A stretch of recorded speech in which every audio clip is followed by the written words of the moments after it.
Hi guys, my name is Priyanshu and you're watching Instagram. In this video, we are discussing question number 14. Before starting this, I want to share something. We are providing all the solution of this PDF of MCA of first semester course. If you need answer of this question, so you can contact us on our WhatsApp number below on your screen. You can see the number.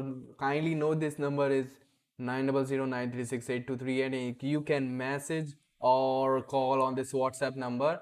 And the question number 14 is in a tennis tournament, each entrant plays a match in the first round. Next, all winners from the first round play a second round match and winners continue to move on the next round. And until finally only one player is left on the tournament winner, assuming that tournaments always involve n equal to 2 to the power k players for some k. Find the recurrence relation for the number of rounds in a tournament for n players. So if you need answers of this, all the questions on this answer also, so you can contact us on our WhatsApp number. We provide all the solution at your WhatsApp within a day. Thank you so much for watching this. We will meet you soon in the next video with a new question.